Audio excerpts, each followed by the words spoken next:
નમસ્કાર મિત્રો, મારી પાછળ આ જે દ્રશ્ય જોઈ રહ્યા છો ને, આ મારું ઘર છે. સોરી, ઘર હતું, અત્યારે કાટમાળ કરી નાખ્યું છે. આ કોને કર્યું છે?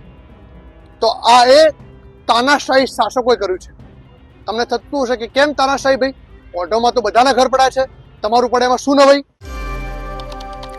ગુજરાતમાં અત્યારે અનેક જગ્યાએ દાદાનું બુલડોઝર ફરી રહ્યું છે અને ગેરકાયદેસર જમીનો ઉપર દબાણ પણ કરવામાં આવ્યું છે. અને આમાં જ એક દબાણ કરવામાં આવ્યું હતું અમદાવાદના ઓઢવ વિસ્તારમાં. અમદાવાદના ઓઢવ વિસ્તારમાં અનેક એવા માલધારી સમાજના લોકો રહેતા હતા અને તેમના જ ઘર ઉપર ગેરકાયદેસર જેટલી પણ જમીનો હતી તે દરેક વસ્તુ ઉપર દબાણ કરવામાં આવ્યું છે. પરંતુ હવે આને લઈને કપિલ દેસાઈ, જે કોંગ્રેસના નેતા છે, તેમનું ઘર રોડથી ઘણું દૂર હોવા છતાં પણ તેમનું ઘર છે તેને પાડી દેવામાં આવ્યું હતું ને તેને જ લઈને કપિલ દેસાઈ હવે મેદાને આવ્યા છે અને તેમના દ્વારા એક વિડીયો બનાવવામાં પણ આવ્યો છે. આજે તેના વિશે જ વાત કરીશું. નમસ્કાર, હું હંસિની અને તમે જોઈ રહ્યા છો નિર્ભય ન્યૂઝ. અમદાવાદના ઓઢવ વિસ્તારમાં અત્યારે હાલ માલધારી સમાજના જેટલા પણ ઘર છે તે દરેક ઘરને પાડી દેવામાં આવ્યા છે. આની પહેલા પણ આપણે આ વિસ્તારને લઈને અનેક એવી અપડેટ જોતા આવ્યા છે કે કેવી રીતે તે લોકોના ઘર પાડવામાં આવ્યા હતા અને તે બાદ તેમની પરિસ્થિતિ કેવી થઈ હતી. પરંતુ હવે કોંગ્રેસના જે કપિલ દેસાઈ છે તેમનું એક સૌથી મોટું નિવેદન સામે આવ્યું છે અને રાજકારણમાં જે ચાલી રહ્યું છે અને જે ડિમોલેશન કરવામાં આવ્યું છે તેને લઈને તેમના દ્વારા સૌથી મોટો ખુલાસો કરવામાં આવ્યો છે. સૌથી પહેલા તો કપિલ દેસાઈને સાંભળીએ કે તે આ વિષયને લઈને શું કહી રહ્યા છે. નમસ્કાર મિત્રો, મારી પાછળ આ જે દ્રશ્ય જોઈ રહ્યા છો ને, આ મારું ઘર છે. સોરી, ઘર હતું, અત્યારે કાટમાળ કરી નાખ્યું છે. આ કોને કર્યું છે? તો આ એ તાનાશાહી શાસકોએ કર્યું છે.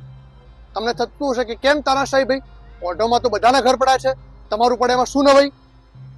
તો ઓઢવની અંદર જે ડિમોલેશનની કામગીરી ચાલી રહી હતી એ રિઝર્વ પ્લોટ ખોલવાની કામગીરી ચાલી રહી હતી.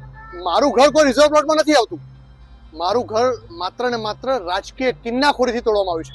અને મારું ઘર એટલા માટે તોડવામાં આવ્યું છે કે રિઝર્વ પ્લોટમાં જ્યારે દબાણો ખોલવાની વાત ચાલતી હતી ત્યારે એ લોકો માટે હું લડી રહ્યો હતો અને એ લોકો માટે ન્યાયની વાત લઈને નીકળ્યો હતો કે તમે જે લોકોને મકાન તોડો છો એ 60 વર્ષ જૂના મકાનો છે. 60 વર્ષના રહેઠાણવાળા વ્યક્તિઓને એક દિવસની નોટિસમાં ખાલી ન કરાવી શકાય. તમે એ લોકો કદાચ માંગી રહ્યા છે કે રિઝર્વ પ્લોટ અમે પૈસા ભરવા તૈયાર છે, તો સરકારને પૈસા લઈને એ લોકોને માલિક બનાવવા પડે. દાદાદાન નથી કરવાની સરકારને. આ માંગણીઓ માટે લડી રહ્યો હતો. મારું મકાન કેમ તોડવામાં આવ્યું? મારું મકાન એટલા માટે તોડવામાં આવ્યું કે હું ખારીગઢ કેનાલ માટે લડ્યો છું. હું ગુજરાત પોલીસને 7,000 પગારો વધારો કરવા માટે લડ્યો છું. હું સીએમ આવાસ યોજનામાં 1300 પરિવારોને બેઘર બનેલા લોકોને ઘર અપાવવા માટે લડ્યો છું. અને હું હંમેશા ન્યાય માટે લડ્યો છું, લોકો માટે લડ્યો છું. ત્યારે મારા અવાજને બંધ કરવા માટે, મને ચૂપ કરવા માટે મારું ઘર તોડી નાખવામાં આવ્યું છે. પણ સરકારને ખ્યાલ નથી કે મારી પર 7 FIRઓ કરી છે. હું દબાવ્યો નથી, હું ઝૂક્યો નથી. તો મારું ઘર તોડી નાખશો તો હું ઝૂકી નથી જવાનું. લોકો માટે, મારા વિસ્તાર માટે, ગરીબ લોકો માટે આવા મારા એક નહીં પણ મારા 100 ઘર તોડે ને સરકાર, તો પણ હું બમણી તાકાતથી લડવાનો છું અને છાતી ઠોકીને લડવાનો છું. સરકારને એમ હશે કે દબાવી દઈશું, કચડી નાખીશું, તો કચડાવાના નથી. અને મારું ઘર તોડ્યું એ કઈ રીતે તોડ્યું? મારું ઘર એક દિવસની નોટિસ આપી હતી મને કે તમારું ઘર રોડમાં આવે છે, ઇલીગલ છે ને અમે તોડવા આવીએ છીએ. 3 કલાક પહેલા મને બતાવ્યું કે તમારા ઘરમાં આ પાર્ટ ઇલીગલ છે, એરો કરીને. અને 3 કલાકમાં મારા ઘરે હિટાચી મશીનો, જેસીબી મશીનો આવે અને મારા ઘર ઉપર આક્રમણ થાય. 500 પોલીસના પ્રોટેક્શન સાથે મારા ઘરને તોડવામાં આવ્યું. તે દિવસે સરકારે મને ડરાવવાનો પ્રયત્ન કર્યો, ઝુકાવવાનો પ્રયત્ન કર્યો, પણ ના તો હું આજ સુધી ડર્યો છું, ના તો હું ઝૂક્યો છું. મારા ઘરની, તમને આ તો હિસ્ટોરિકલ કદાચ ઘટના છે ગુજરાતની અંદર કે મારા ઘરની બાજુમાં પણ રોડ છે, મારા ઘરની આગળ પણ રોડ છે, મારા ઘરની પાછળ પણ રોડ છે, મારા ઘરની આજુબાજુમાં 3 રોડ છે અને હવે 4થો ઘર મારા ઘરની અંદરથી નીકાળ્યો છે. આમ તો જે રોડ જ નથી. મારા ઘરથી 7 ઘર આગળ જાઓ એટલે રોડ ડેડ એન્ડ આવી જાય છે. મારા ઘરે એ દિવસે રોડ ખોલવા માટે બુલડોઝર લાવ્યા અને ઘર તોડ્યું ત્યારે પણ મેં કહ્યું હતું કે તમે મારી પર કિન્નાખોરી હોય, મારી રાજકીય દુશ્મની હોય તો મારા ઘરને તોડી નાખો, પણ બીજા લોકોના ઘરને ન તોડશો. એ મારી વિનંતી હતી સરકારને. અને મારું ઘર એ લોકો તોડીને ગયા છે.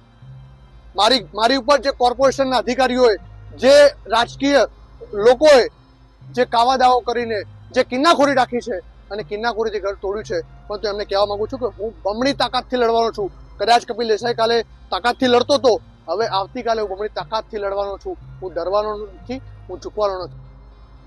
જે પ્રમાણે તેમની વેદના દેખાઈ રહી છે, જે પ્રમાણે તેમનું ઘર પાડી દેવામાં આવ્યું છે, તેને જ લઈને અત્યારે હાલ તેઓ એવું કહી રહ્યા છે કે આ રાજનીતિને કારણે તેમનું ઘર પાડી દેવામાં આવ્યું છે. કારણ કે કોંગ્રેસના સક્રિય નેતા એવા કપિલ દેસાઈ અનેક વખત અનેક મુદ્દાઓને લઈને મેદાને આવતા હોય છે અને તેમના દ્વારા અત્યારે હાલ કહેવામાં આવી રહ્યું છે કે રાજનીતિને કારણે કદાચ તેમનું ઘર છે તે છીનવાઈ ગયું છે. ફક્ત એ જ નહીં, તેની સાથે અનેક એવા લોકો છે જે અત્યારે હાલ પોતાના ઘર વગરના થયા છે ને ઓઢવ વિસ્તારની હાલત કેવી છે, જે માલધારી સમાજ ત્યાં રહેતો હતો તે પણ અત્યારે હાલ ખૂબ જ રોષે ભરાયા છે. આની પહેલા પણ આપણે ઓઢવ વિસ્તારમાં રહેતા માલધારી સમાજના લોકોને પણ સાંભળ્યા હતા. તે લોકો પણ અત્યારે લાલઘૂમ થયા છે. પરંતુ હવે આ બધાની વચ્ચે કપિલ દેસાઈ પણ મેદાને આવ્યા છે. તમારું શું માનવું છે આ વિષયને લઈને અમને કમેન્ટ કરીને ચોક્કસથી જણાવજો. તેની સાથે જ અમારી ચેનલ નિર્ભય ન્યૂઝને લાઇક, શેર અને સબસ્ક્રાઇબ કરવાનું ભૂલશો નહીં. નમસ્કાર.